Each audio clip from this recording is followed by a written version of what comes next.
Mas, assim, eu considero, né, as afirmações sobre Agostinho aqui que eu vi pesadas. Eu não concordo com elas. Gostaria de deixar mais pesadas ainda.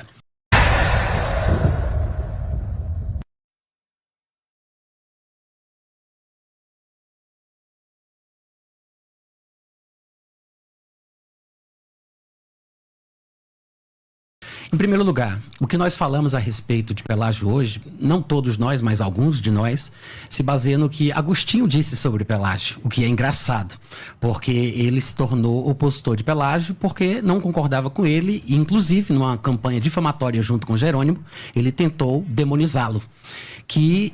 Inclusive, foi por isso que ele o chamou a concílios, né, para poder ser julgado. Enquanto ele estava vivo, por 2 vezes ele disse, não é isso que eu estou falando.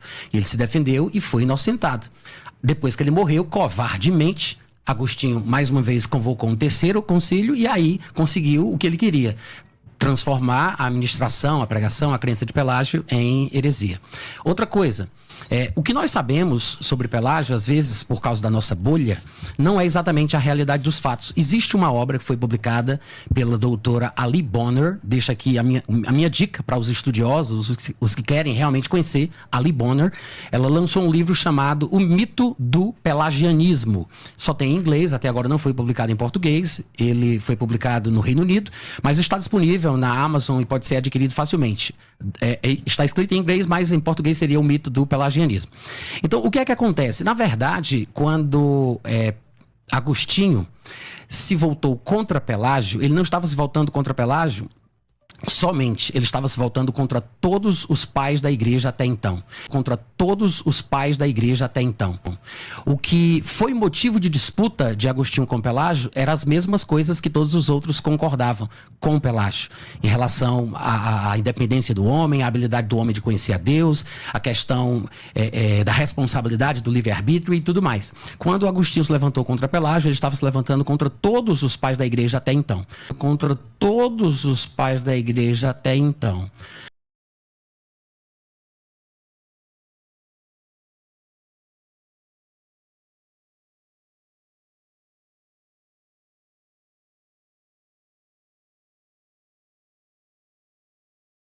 Sim, começa, né, Ali Bonner escreve uma tese de doutorado sobre pelagianismo, falando do mito do pelagianismo, desconstruindo aquilo que está na história. Ela é uma militante, né, contra a ortodoxia. Ela né, assim, ou seja, a base de toda a defesa que ela está fazendo é uma desconstrução do ponto de vista, né, daquilo que é a ortodoxia tradicional cristã. Ela é uma militante nesse segmento. Aliás, os revisores da tese dela de doutorado não aprovaram a tese dela. Por quê? Falta de fundamentação histórica.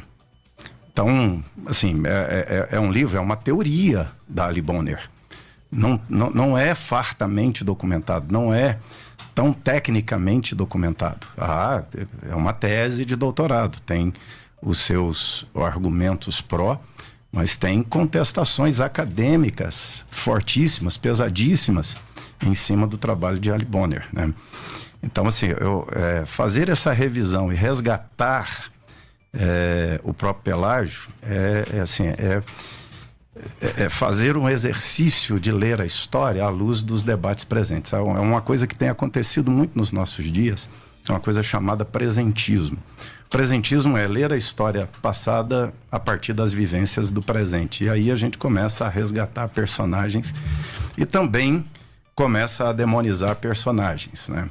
E esse revisionismo histórico é parte desse movimento chamado presentismo, que é um movimento ainda incipiente. Tem alguns livros no meio acadêmico sobre isso, né? Sobre isso como tendência hoje. Então você tem de um lado o historicismo e de outro lado o presentismo. O que Ali Bonner faz é crista da onda do revisionismo, do presentismo, né? E ler a história se colocando na pele do Pelágio, mas tem já uma indisposição com aquilo que é pilar, com aquilo que é fundamental, com aquilo que é elementar da ortodoxia cristã. Se você olhar, ela vai questionar pontos elementares da fé, como, por exemplo, a própria inerrância das Escrituras, como, por exemplo, a própria ideia de Cristo como o único meio de salvação. Uma teologia, uma ideologia liberal, é professora de história. Mas assim, entrando aqui no nosso ponto, né, no nosso conceito aqui de salvação, eu volto a insistir nessa questão, ou seja, a Escritura é clara em dizer que aquele que foi salvo foi selado.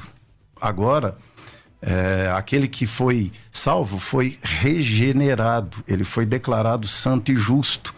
A sentença de salvação dele foi dada por Deus. Agora, ele cresce, ele caminha na santificação, e aquele que começou boa obra em nós, temos uma garantia de que ele vai completá-la até o dia de Cristo Jesus. Quando eu coloco aqui uma interrogação de perda de salvação, eu não tenho garantia que ele completará. Eu posso ser desjustificado, eu posso ser desregenerado, eu posso ser desadotado. Aliás, né, Paulo vai dizer que Deus nos escolheu em Cristo antes da fundação do mundo para sermos santos e irrepreensíveis, ou seja, até mesmo eu estou dizendo que Deus me escolheu, mas no final eu erro no meio do caminho e não concretiza a minha salvação.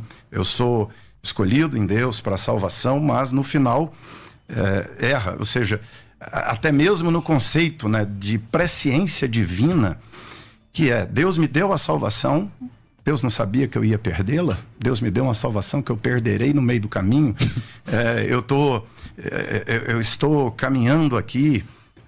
Que Deus é esse? Né? É um Deus que falha, que fracassa. Ou seja, para mim, a teologia da perda da salvação, ela não se coaduna com aquilo que é o Deus das Escrituras, que é um Deus soberano, que é um Deus que sabe tudo, é um Deus que nenhum dos desígnios dele podem ser frustrados, como disse Jó. E os desígnios são planos, são caminhos de Deus no trato comigo.